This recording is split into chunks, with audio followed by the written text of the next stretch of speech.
So this is a podcast, as we know, about mistakes. This is Oops, the podcast. And Ashley, I brought you here today because I want to hear about some of the worst mistakes you've ever made in terms of your career, your love life, perhaps mistakes that you've made with, I don't know, your family, anything you want to share. Does there something that comes to mind? It's an open-ended question. So I've thought a lot about this. Great. So, okay. My thought process, I feel like this is so cliche, is like, if you really love where you are in life, it's hard to be like, I regret these things, I guess. So I guess when I talk about regrets, it's like, if I could end up exactly where I am right now, but change things. Mm-hmm. Right. Because I wouldn't change any like career moves because I'm here where I couldn't be happier. Right. Anybody who's doing well that's probably true for them. Right. It's only people who are in prison who would be like, I really wish I could have changed. Right. And the so time I killed that person. exactly. And I mean, I haven't been in prison, but I've been to jail 4 times. Oh, Yes. wow. Yes. Good stuff. So I guess much better than all the guests we haven't had so far. But also then I think regrets. I'm kind of talking to this guy last night. We started talking about this because I remembered I had to come on this podcast, and we had like a long conversation about this. I think you regret when you hurt other people, you know? Yeah. Like Absolutely. Those are the things I think you could take back. I don't think to get like really deep. I feel like sometimes I regret like the way I kind of treated my family when I was a kid, because I was like a real piece of shit. And I'm like, I hate that your parents birth you, dedicate their whole lives to making you happy and give you everything, and then you're just like a little cunt. Ooh, yeah. I felt like that. I was like really mean to my brother, but then I'm like, I think that also helped him mold him into the man he is today, because he was like such a pussy when he was a kid. And so my brother's, have you seen him? He's 6'7", 320. He's played college football. He's like a big, scary looking dude, but he was like a real pussy as a kid. And I just picked on him. And I think that helped him like have a little fight in him. He was a real pussy. He would cry if anyone cursed. He had so many allergies. He was just like such a little bitch of a kid. Straw boy. Yeah, this is really compelling proof. But too. he was so big. Someone like, swears, he's crying. That's amazing. yes. Like one time he caught my dad like smoking a cigar, and he just like broke down. And so I think I kind of helped mold him into just toughen him up a little. I say that truthfully. I don't say that just to like back up my actions, but I also just like made him cry a lot. And I felt like I look back and we're so close now. And I was like, I feel like your parents are like, God, this sucks. Like we had these kids, we're doing everything for them, and this girl is just the fucking worst. You're a kid too, though. I know, but You know? like, And you're the older sister? yeah, So that's just like the natural older sibling dynamic. for And sure. like you just can't feel, like you shouldn't feel guilty about that. Do you have siblings? I have a younger brother, and sometimes I flirt with the idea of guilt, especially when he will hold things over my head. And then I'm like, oh wait, I was fucking 12, get over it. Right. And I'm not, we are really close. We don't even have any like weirdness, resentment. We're really tight. Like I just think about stuff like that where I'm like, but I mean, that's a long, long time ago. I've had some DUIs. Those, I kind of talk about that because that was like, you know. Yeah, let's focus on those because those are illegal. Yeah. So the first one. Okay. My story is that I have always been a rule breaker. I've always gotten in trouble with like drinking and things like that. Like I just wanted to drink and party from like freshman year in high school. I had a fake ID at 15. Like I got this guy to make me a fake ID. I was a sophomore in high school getting like seniors alcohol. Like it was like that. I was like 15 years old. I did that too. Like it was, I had this shitty New Jersey ID because those were the only ones that were still laminated back then.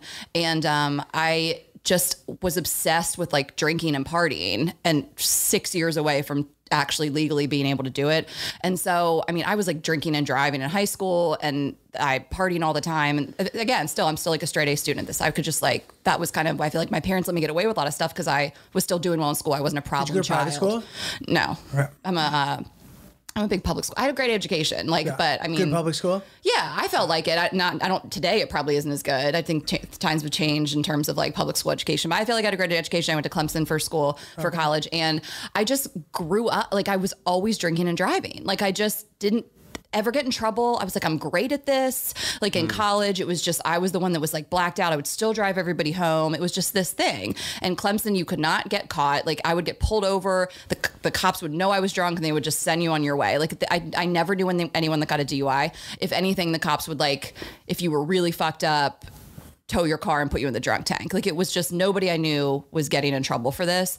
And so I was just like, this is fine. And I mean, I moved to Atlanta after I graduated college. I mean, I got a DUI within a month. Like, it was just, you know, I never once thought to ever not drive, like drink and drive. Right. That was just how I got home. How drunk were you the first time you got caught? Oh man. I mean, I've had 3, so I got to remember all those numbers. I didn't blow in the second one. This is great. What is it? 0.08's the limit. It was, I think it was like 0.19. That's really Did you heavy. feel hammered? Did you feel like I can definitely drive?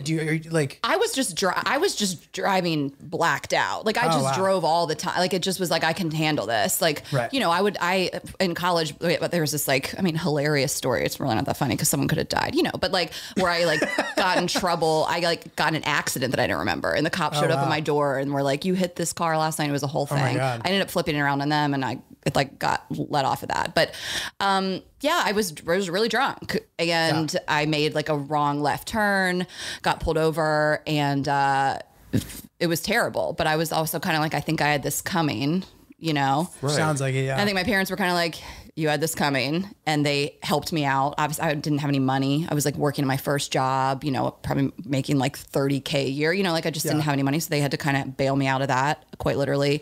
And what were the repercussions? Well, I just went straight to, I mean, you spend the night in jail. I mean, I probably got out at like, I don't know, 4 or 5 in the morning. Was it on a women's bail. Jail? No, just like Fulton County, Atlanta. It was a co-ed jail. Yeah, I mean, they kept the people separate. I wasn't in like a cell. It's in like a big holding room, and like men are on one side, women on the other, and they like, you can't talk to each other. Damn, that's not what I've seen on the internet. No. Usually they mix and they. Well, they I did. I remember going up to get fingerprinted, and there was a guy that was like kind of hot, and I was like trying to flirt drunkenly in jail, and they were like, "You can't do this." The problem with jail sex is that you think you're starting with just one person, and all of a sudden there are 12 men. Right. And you can't say no. Right. So that was the third one that I got. That happened. No, I'm just kidding. That was the first one. This was the first one. I'm saying the gang happened on the third one. Damn.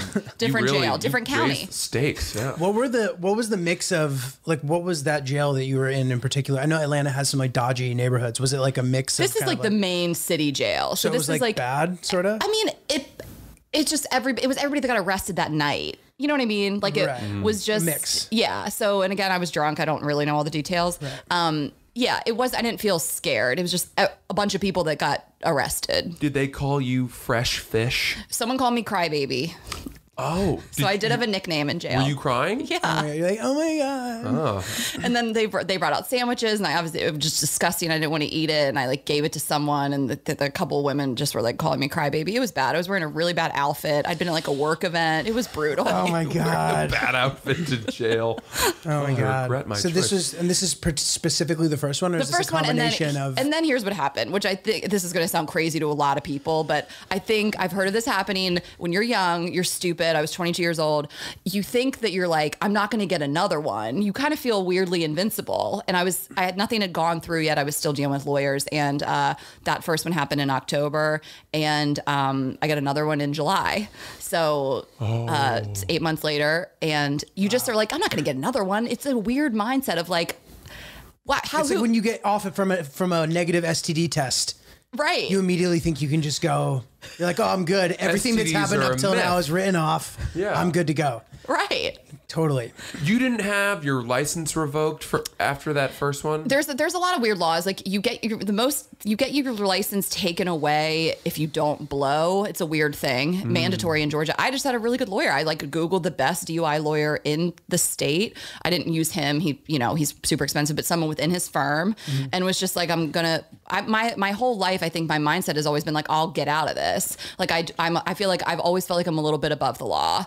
And I mean, I wasn't. I got in trouble, but I've always felt like I'll figure this out. I'll be able to work my way out of this. And I got this second one, 8 months later. We were still dealing with the first one. We hadn't gone to court. The lawyers hadn't figured everything out. You just have all these court dates. They go on your behalf. That's what you're paying them for, whatever. You kind of just like sit tight until you figure out what your sentencing is. And I had to go to him again. It was like, I got another one. And he was like, are you fucking kidding me? Like, this is so crazy. And here's the new price and we'll figure this out. Same lawyer? Yeah, same lawyer. And so, the way that works is those lawyers they play golf with the prosecutors every weekend. Like, it's all done behind closed doors. Like, it's not, you're ever going to court and figuring it out. So he worked out this deal. And one day I showed up to court, and basically the ruling was like, she gets 1 DUI and 1 reckless driving and a ton of community service and all these things. And it wasn't that bad. Did you get out of doing the community service as well? Kinda. I just get out of here. Here's the thing. I don't know what. You don't deserve a car. I don't know what happened. I was supposed to go to community service, and the guy, like this big black dude, he just took a liking to me. He was like, I was so nice to him. I was like, I would suck up to him so much, and he really liked me. And I went to go pick up trash one day, and he like pulled me aside and was like, Ashley, you know, he was like, you don't need to be here. He was like, why don't, he was like, I need to sign up all these people's papers that said that they were here. Why don't you do it for me? Go into you can just go sit in my car here, just sign off on these. And he was like, and you're just going to be done with this. It was crazy. Wow. Did he ever ask you out? No, that? He was like, it wasn't creepy. It was like in his 50s. I was so nice to him. And I think you're used to people just being assholes. And I just was like so sweet. I brought him like candy one day. Like, I just sucked up to this guy so much. And he finally was, I think I did some. I probably did like 20 hours of picking up trash. That's not nothing. Yeah. That is I don't like picking up trash for 4 minutes. It sounds like you really like yeah, my apartment. I'm like, God, fuck this. Yeah, 20 is a lot. It wasn't. It was probably like 8. But he just took a liking to me and like kind of let me off. And so again, that I don't know the word. It reinforced that I can just get away with stuff. Yeah. I mean, I'm just trying to be honest here. Like, that's I don't know. It's almost like a white not. Man. No, it's just like it's not your fault, right? Or like as if the system never works against you and it constantly lets you off, then why would you ever think that what you were doing was wrong? I mean, but at the end of the day, like, you know, this cost a lot of money. 3 DUIs too. Yeah, it's a lot. Well, I do want to hear about the third. I'm wondering if there's a much more severe fallout from the third DUI. So there has to be. This was obviously like, it was tough, and I mean I had a work permit, which basically was like you can drive to and from work. I had a kind of flexible job. So of course in my head, again at 22, 23, I'm like, this is no big deal. And I got in an accident running an errand. I was outside of a dry cleaner, backed into a BMW, really fucked it up. And the cops were like, you have a work permit. We can take you to jail right now. And I just spun this whole story of I was picking up my boss's dry cleaning. It was a whole thing. And I mean, I still had to like, you know, pay to fix that car. But that kind of shook me up. And you were sober for that? Yeah, I was just during the day. How rare. It was Halloween. Nice. Wow. Still partied that night hard. Just ran over a couple trick-or-treaters, but. And then 5 years went by, and I totally changed my behavior. I was like, I can't drink and drive. I've learned my lesson. I got 2 of these. It's like not a thing.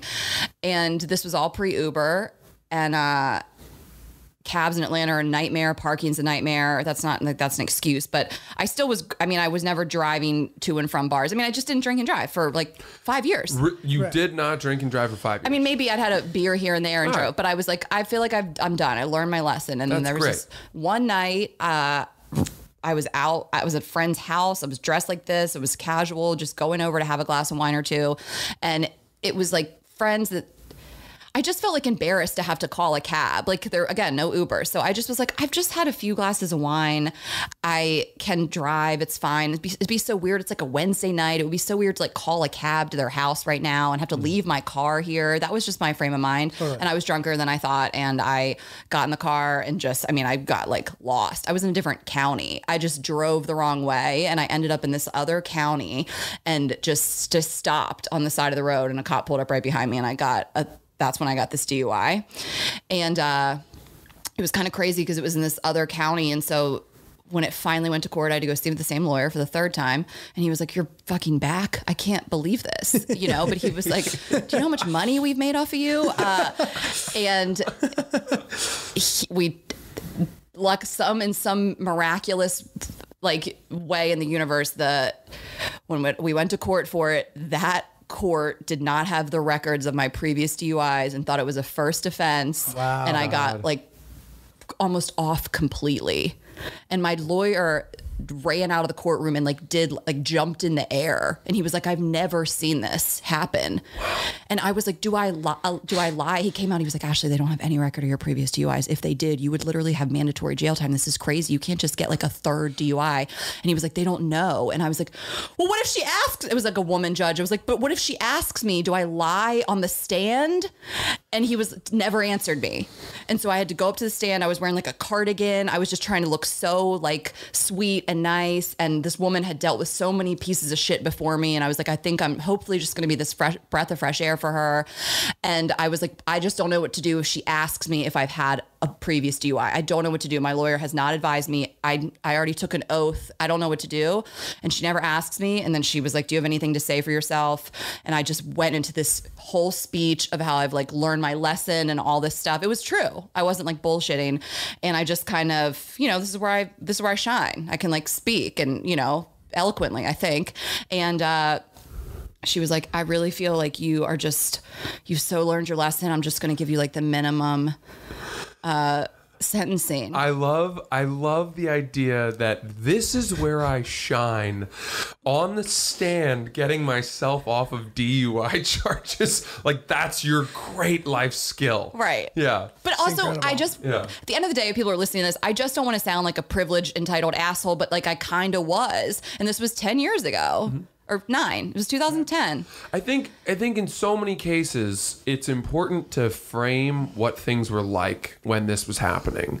And you raised a lot of important clarifying points. One being Uber wasn't available. So young people now who have never grown up without the accessibility of Uber have no idea what it was like in high school. If you were lucky, you had parents who said, just so you know, if you're ever drunk at a party, I don't care what time of night it is, we'll come pick you up. And then it's 3 a.m. and you're like, I'm not fucking calling my parents. Totally. And the justification like totally checks out. Like that third one, like, you're not that didn't sound like a super reckless situation. You were embarrassed. You didn't want to have to, you know what I mean? Like you don't want to lose face in front of your friends. You don't want to be like, I have to call a cab. That sounds, you know what I mean? That sounds nice. As far as dressing up like a librarian on the stand, that makes you sound nimble. Yeah, resourceful, smart, incredibly manipulative. The whole thing was like, but what I learned, one of the things I learned is just like these people in this court system deal with the scum of the earth all day long. Yeah. Like they just deal with these people that like have been in there so many different times for drugs or whatnot. These people are so rude and they're just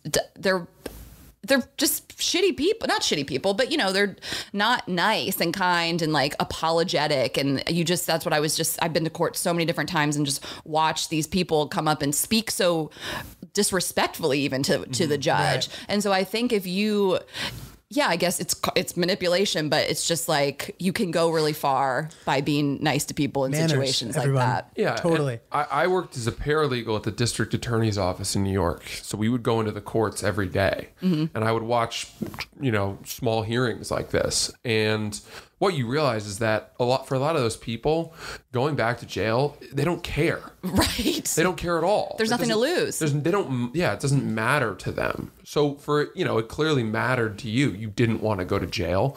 And the fact that it was 5 years apart and then you were also parked.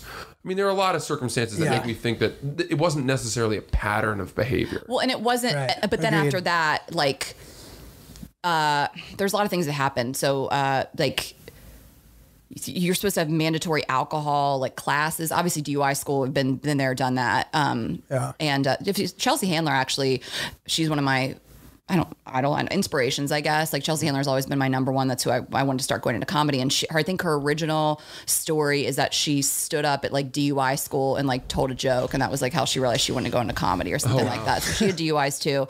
I had to go to AA for a little bit. I felt like such a fake because I was like, I'm not an alcoholic and I'm in here and I drank last night and this isn't like, I didn't have alcohol issues. I had to go to this mandatory alcohol counseling. It was basically like a rehab center, but I like met this guy in there and we dated. And so I was he had 40 DUIs, and so he didn't have any license, but he also bought and sold cars that he couldn't drive. It was wild. And so I was like, when I was dating him, I'm like, well, maybe this is the reason why I got this third DUI, so I could like meet this guy.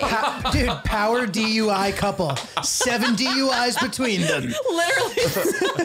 The drunkest couple in history. And he was sober when we dated, and obviously sober, no license. So I would always have to drive to him. Oh yeah. And then he would have all these cars that he was buying and selling. I can't get over this in my head. Like one time he would always have these random cars, and that I would have to drive them. He had this like Sebring convertible, which was like a high school dream, of Sebring convertible, right. Chrysler, and I drove it to dinner. Like and then the one night I ruined it all because I wouldn't drink around him because he was sober. I mean, he had like some issues. He had like done meth at one point. I mean, obviously I use all this in my comedy, but then one night I just went over there like drunk trying to fuck, and that did not go over well. Oh my God. So that was it.